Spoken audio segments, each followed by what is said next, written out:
दोस्तों, क्या हुआ जब अचानक से अयोध्या में प्रकट हुए साक्षात विभीषण जी। कलयुग में ऐसा चमत्कार देखकर सबके होश उड़ गए।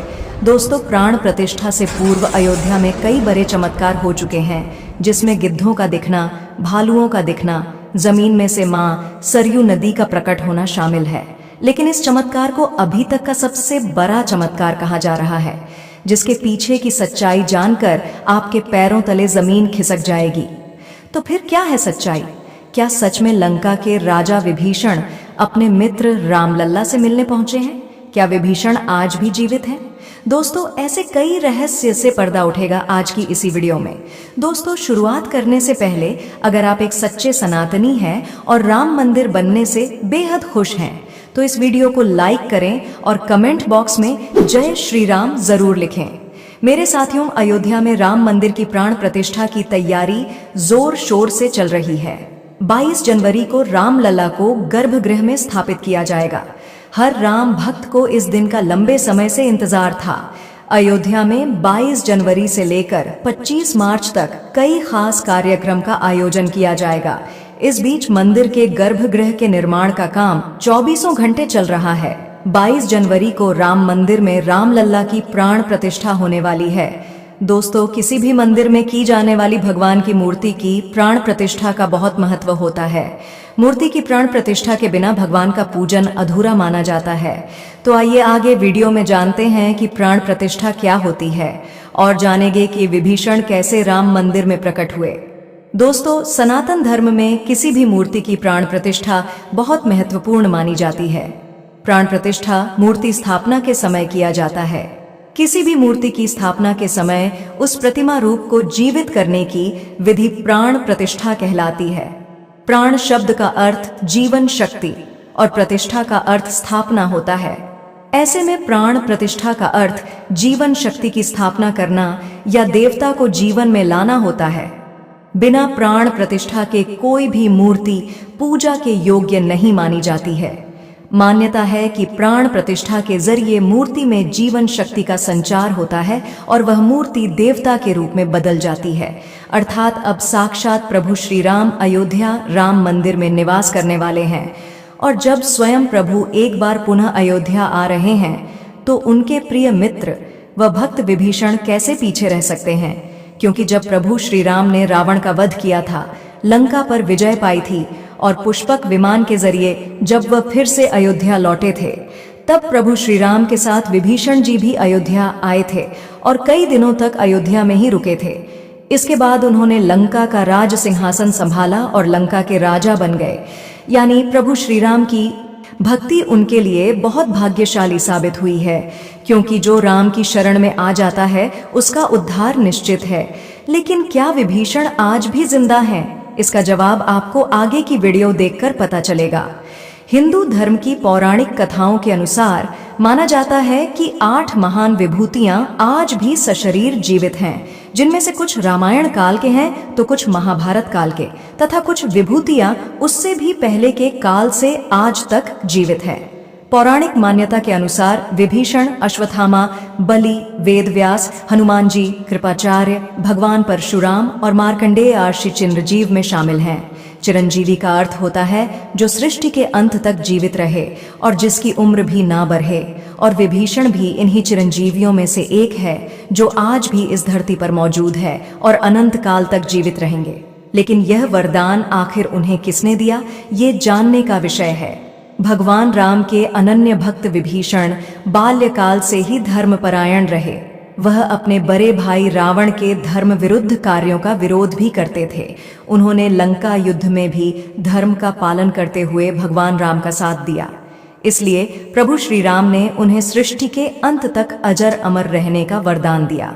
जब कलयुग का अंत होगा, उस समय भगवान विष्णु एक बार फिर से अवतार लेंगे, जिसका नाम कल्कि होगा। तब यह 8 चिरंजीवी भगवान कल्कि का साथ देंगे और फिर से सतयुग की स्थापना करेंगे। इसका मतलब यही निकलता है कि विभीषण आज भी जीवित हैं। लेकिन आखिर प्राण प्रतिष्ठा से पहले उन्हें राम मंदिर में उन्हें कब और कैसे देखा गया? आगे वीडियो में जो घटना हम आपको बताने वाले उसे सुनकर आपके होश उड़ जाएंगे। दोस्तों, यह घटना है 11 जनवरी रात्रि 12 बजे की।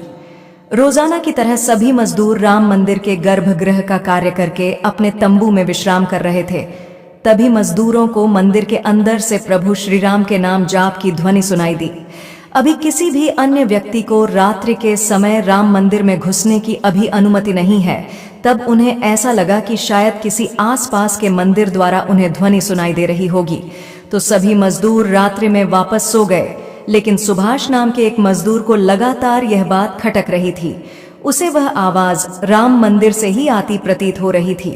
तो उसके मन में जानने की उत्सुकता हुई कि आखिर इतनी रात्रि को राम मंदिर के अंदर राम नाम का जाप कौन कर रहा है।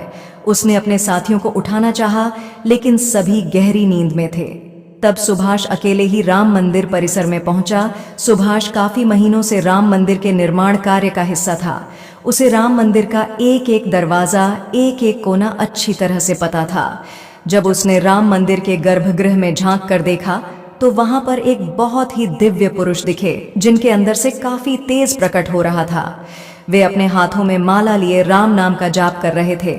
ऐसा लग रहा था मानो वे काफी दिव्य पुरुष हों और किसी पौराणिक समय से आए हों।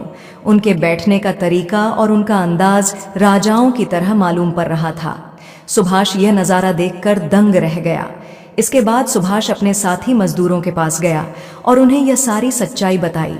और जब सब मिलकर राम मंदिर के गर्भगृह तक पहुंचे तो सभी के होश उड़ गए, क्योंकि वह दिव्य व्यक्ति वहां से गायब हो चुके थे।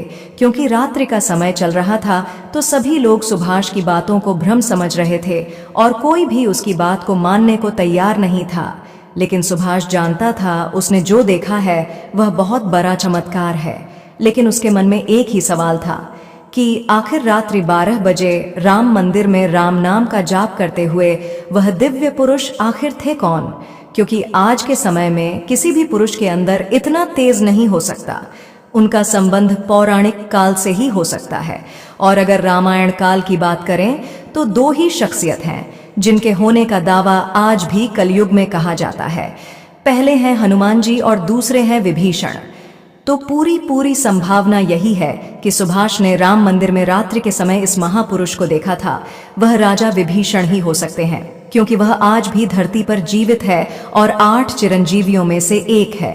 ऐसे दिव्य मौके पर राम मंदिर में कई चमत्कार लगातार हो रहे हैं। जहां कहीं दिव्य शक्तियां भी राम भगवान के स्वागत के लिए अयोध्या आ पहुंची है।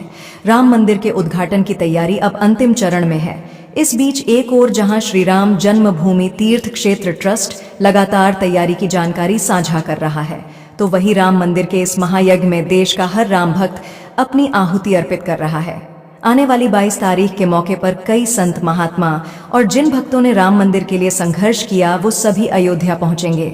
न केवल 22 जनवरी को बल्कि 12 जनवरी से ही मेहमानों का अयोध्या जाने का सिलसिला शुरू हो जाएगा। रामनगरी में 11,000 से ज्यादा वीआईपी मेहमानों के स्वागत की तैयारी की जा रही है। एक समय था जब यही अयोध्या में रामलला टेंट में विराजमान थे। आज पक्का घर सिर्फ रामलला को ही नहीं बल्कि पक्का घर देश के 4 करोड़ गरीबों को भी मिला है। रामायण के समय में अयोध्या को स्वर्ग कहा जाता था। देवता इस स्वर्णिम नगरी कहते थे, क्योंकि यह नगर चारों तरफ से हर प्रकार की सुविधा से युक्त था। लेकिन जब मुगल आक्रांताओं ने भारत पर आक्रमण किया तो पूरे अयोध्या नगर को उजाड़ कर रख दिया। मंदिर के ध्वस्त होने के बाद कई सालों तक यह भूमि वीरान रही और किसी भी हिंदू सनातनी को इस क्षेत्र में आने की अनुमति तक नहीं थी। लेकिन पुनः प्रभु श्री राम जी की कृपा हुई। यहाँ श्री राम का भव्य मंदिर बनने के बाद यहाँ आने वाले लोगों की संख्या में बहुत बड़ी वृद्धि होगी। इसे ध्यान में रखते हुए सरकार ने अयोध्या में हजारों करोड़ रुपए के विकास कार्य किया है। राम मंदिर की प्राण प्रतिष्ठा से पहले प्रधानमंत्री मोदी ने अयोध्या में अलग अलग विकास कार्यों का उद्घाटन किया और महर्षि वाल्मीकि इंटरनेशनल एयरपोर्ट अयोध्या धाम भी लोगों को तोहफे में दिया। इस एयरपोर्ट को पूरी तरह से भगवान राम से जोड़ा गया है, जिसकी दीवारों पर भी आपको श्री राम से जुड़ी सजावट देखने को मिलेगी। इस एयरपोर्ट के अंदर घुसते ही हमेशा लगता है कि हम फिर से रामायण काल में आ गए हों। आपको बता दें कि इस एयरपोर्ट को 20 महीने के रिकॉर्ड समय में तैयार किया गया है। उत्तर प्रदेश सरकार की ओर से अयोध्या एयरपोर्ट के लिए 821 एकड़ भूमि मुहैया कराई गई थी। 14 साल का वनवास पूरा करके और रावण का वध करके जब भगवान श्री राम पुनः अयोध्या पहुंचे थे तो अयोध्या के घर घर में दिवाली मनाई गई थी। हर घर में दीपक प्रज्वलित किए गए थे। तो जब अब पुनः प्रभु श्री राम अपने धाम को लौटने वाले हैं तो हम 140 करोड़ देशवासी आखिर कैसे पीछे रह सकते हैं। अयोध्या में विवादित स्थल पर 500 साल बाद प्रभु श्री राम के मंदिर निर्माण और श्री राम लल्ला की स्थापना के जश्न में 22 जनवरी को सिर्फ देश ही नहीं बल्कि पूरी दुनिया दिवाली की रोशनी से जगमग होगी। अयोध्या से पीएम मोदी ने देश के सभी 140 करोड़ लोगों से 22 जनवरी के दिन अपने घरों को श्री राम ज्योति नामक दीपक की रोशनी से अपने घरों को जगमग करने का आह्वान किया है। प्रधानमंत्री ने लोगों से हाथ जोड़कर यह प्रार्थना की है कि सभी देशवासी प्रभु श्री राम लल्ला की अयोध्या वापसी के जश्न में अपने अपने घरों को दिए से जगमग कर दे। यानी पूरे देश में इस बार 22 जनवरी को ऊर्जा, आशा, आकांक्षा और उम्मीद व जोश से भरपूर एक नई दिवाली देखने को मिलेंगी। यह दिवाली सिर्फ देश ही नहीं बल्कि दुनिया के उन तमाम देशों में भी मनाई जाएगी जहां भारतीय लोग बसे हैं। इसी बीच अब राम मंदिर प्राण प्रतिष्ठा से पहले रामलला के भक्तों के लिए एक और बड़ी खुशखबरी है। दरअसल अब रामलला के गर्भगृह का मुख्य द्वार सोने से बनाया गया है, जो मंदिर के मुख्य द्वार के तौर पर स्थापित कर दिया गया है। राम मंदिर में सोने के दरवाजे की कुछ खासियत भी है। बता दें कि रामलला के गर्भगृह में लगाए गए सोने के दरवाजे पर खूबसूरत नक्काशी की गई है। मंदिर के भूतल पर ऐसे 14 दरवाजे लगने वाले हैं। लेकिन दोस्तों, जब हम राम मंदिर को बनता हुआ देखते हैं तो हमें बड़ा गर्व होता है कि हम राम मंदिर को अपनी आंखों से बनता हुआ देख रहे हैं। हमें उस स्थान पर राम मंदिर के अंदर जाने का मौका भी मिलने वाला है। लेकिन एक समय ऐसा भी था जब यहाँ पर हजारों कार सेवकों ने इस मंदिर के निर्माण के लिए अपने प्राणों का बलिदान दे दिया था। 1528 ईस्वी में श्री राम मंदिर को बाबर के आदेश से उसके सेनापति मीरबाकी ने गिराकर वहां एक मस्जिद बना दी। इसके बाद से हिंदू समाज एक दिन भी चुप नहीं बैठा। वह लगातार इस स्थान को पाने के लिए संघर्ष करता रहा। 23 दिसंबर 1939 को हिंदुओं ने वहां रामलला की मूर्ति स्थापित कर पूजन एवं अखंड कीर्तन शुरू कर दिया। विश्व हिंदू परिषद द्वारा इस विषय को अपने हाथ में लेने से पूर्व तक 76 बार श्री राम जन्मभूमि मुक्त कराने के प्रयास हिंदुओं ने किए, जिसमें देश के हर भाग से हजारों नर नारियों का बलिदान हुआ, लेकिन पूर्ण सफलता उन्हें कभी नहीं मिल पाई। 2 नवंबर 1990 को तत्कालीन मुख्यमंत्री मुलायम सिंह यादव की सरकार में कार सेवकों पर पुलिस ने बर्बरता पूर्वक गोलियां चलाई थीं, जो कि सच में एक निंदनीय घटना है। उस समय अयोध्या के वासुदेव गुप्त, राजेंद्र धरिकार, रमेश पांडे और कोलकाता के दोनों कोठारी बंधुओं सहित अनेक कार सेवक इसमें शहीद हो गए थे। नीचे कमेंट बॉक्स में आप इन्हें श्रद्धांजलि जरूर दें। लेकिन दोस्तों, कहते हैं जो सच होता है वो स्प्रिंग की तरह होता है। उसे जितना दबाया जाए वह उतना ही तेज गति के साथ ऊपर आता है। 9 नवंबर 2019 का दिन सुनहरे अक्षरों में दर्ज किया गया, जब सुप्रीम कोर्ट की 5 जजों वाली बेंच ने ऐतिहासिक फैसला सुनाया और विवादित जमीन हिंदू पक्ष को मिली। और अब 22 जनवरी 2024 को भव्य राम मंदिर के अंदर रामलाल की प्राण प्रतिष्ठा होने वाली है। इस प्राण प्रतिष्ठा के भव्य समारोह में देश विदेश की 11,000 हस्तियों का आमंत्रण दिया गया है। लेकिन दोस्तों, कुछ राजनीतिक दलों ने राम मंदिर के इस भव्य समारोह में आने का न्योता ठुकरा दिया है। इसके संदर्भ में देशवासियों का कहना है कि दुनिया में देवता और राक्षस दोनों प्रकार के लोग रहते हैं। देवता मंदिर में प्रवेश कर सकते हैं, लेकिन राक्षस मंदिर के अंदर नहीं जाते। जो राजनीतिक दल मंदिर के प्राण प्रतिष्ठा में आने से मना कर रहे हैं, इन्हें राक्षसों के साथ जोड़कर देखना गलत नहीं होगा। जल्द ही राम मंदिर आम जनता के लिए भी खोल दिया जाएगा। राम मंदिर की भव्यता लोगों के मन में राम मंदिर को लेकर के उत्साह और साथ ही साथ अयोध्या शहर का विस्तार उन सभी बलिदानों की आत्मा को शांति प्रदान करेगा और देश की प्रगति में भी जरूर सहयोग करेगा। दोस्तों, हम आशा करते हैं कि आज की वीडियो के माध्यम से आप राम मंदिर को और उसके इतिहास को करीब से जान पाए होंगे।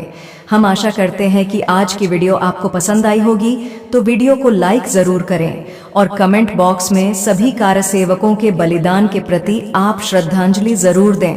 साथ ही साथ कमेंट बॉक्स में कुछ हिंदुओं के लिए अपनी राय जरूर रखें, जिन्होंने राम मंदिर प्राण प्रतिष्ठा समारोह में आने का न्योता ठुकरा दिया है। तो दोस्तों, हमारे चैनल को सब्सक्राइब जरूर कर लें ताकि आपको हमेशा ऐसी सत्य चमत्कारी घटनाएं देखने को मिलती रहे। अभी के लिए आप सभी को धन्यवाद।